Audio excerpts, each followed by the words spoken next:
বন্ধুরা, আজকের এই গল্পটি মনোযোগ দিয়ে শুনবেন।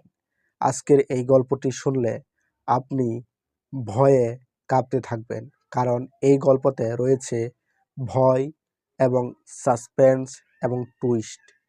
এই সব মিলিয়ে আজকের এই গল্পটি সাজানো হয়েছে। বন্ধুরা, পুরনো একটি রেল স্টেশন, সেই রেল স্টেশনে কাজ করে অমিত নামের এক যুবক। অমিতের ডিউটি শুরু হয় নাইট ডিউটি দিয়ে। হঠাৎ একদিন শেষ ট্রেন আসে এবং সেই শেষ ট্রেন আসার সময় সেই স্টেশনের বাতিগুলো হঠাৎ নিভে আবার জ্বলে ওঠে, হঠাৎ নিভে আবার জ্বলে ওঠে। তো এটা অমিতের মনে কিছুটা ভয় তৈরি করলো, কিন্তু অমিত খুব সাহসী। সে বুকে সাহস নিয়ে ডিউটি শুরু করে দিল। তো লাস্ট ট্রেন যখন আসলো, সেই ট্রেন থেকে একটা যাত্রী নামলো, যেই যাত্রীর চেহারাটা ভালোভাবে দেখা যাচ্ছে না এবং তাকে দেখলে মনে হয় এটা মানুষের মতো কোনো মানুষ হতে পারে না। সাধারণত কোনো মানুষ এরকম হয় না, এমন একজন মানুষ। সে ট্রেন থেকে নেমে এসে সোজা অমিতকে জিজ্ঞেস করলো একটা ঠিকানা, যেই ঠিকানাটা সাধারণ মানুষ শুনলে ভয় পেয়ে যায়। জিজ্ঞেস করলো অমিতকে, গ্রামের এক কোনায় পুরনো একটা বাড়ি, সেই বাড়িতে আমি যাব, কীভাবে যাব সেটা বলে দাও। অমিত যখন তাকে এগুলো বলছে কীভাবে যেতে হবে, তখন অমিত বুঝতে পারে যে এই ঠিকানাটা যখন মানুষ শুনে তখন কেন মানুষ এত বেশি ভয় পায়। তো ঠিকানা বলার পর অমিতের কথা মতো লোকটি চলে যাচ্ছে। অমিত তাকিয়ে দেখে তার পাও মাটিতে পড়ছে না, তার ছায়া মাটিতে নেই।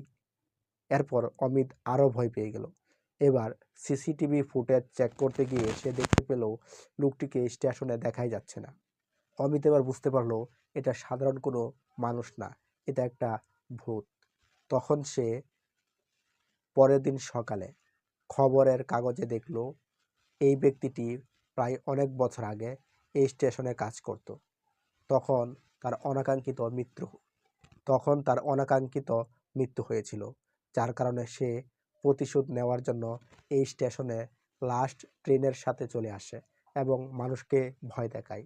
এটা একটা অভিশপ্ত রেল স্টেশন, এই জন্য এখানে মানুষ আসলে অনেক মানুষ ফিরে যেতে পারে না। তো এটা যখন সে বুঝতে পারলো অমিত, তখন সে এটার রহস্য খোঁজার জন্য সেই জমিদার বাড়িতে গেল এবং সেই জমিদার বাড়িতে গিয়ে সে যখন ঢুকলো তখন দেখে এটা একটা পুরনো জমিদার বাড়ি এবং এখানে ভূত থাকবে এটাই স্বাভাবিক, কারণ এর জানালাগুলো ভেঙে চুরমার হয়ে আছে এবং সেখানে মাকড়সার জাল, পশু পাখি সেখানে বাস করে। এমন একটা অবস্থা যে কত শত বছর ধরে এখানে মানুষ বসবাস করে না। হঠাৎ যখন অমিত ভিতরে ঢুকে দেখলো সবকিছু এরকম, তখন দরজা বন্ধ হয়ে গেল অটোমেটিক এবং বাহির থেকে হাসার শব্দ আসছে ভয়ানক। ওই লোকটি ভয়ানকভাবে হাসছে এবং এটা দেখে অমিত একেবারে ভয়ে কাঁপতে শুরু করলো। তখন সে জানালা দিয়ে কোনো রকম নিজের জানটা বাঁচিয়ে সেখান থেকে ফিরে আসলো।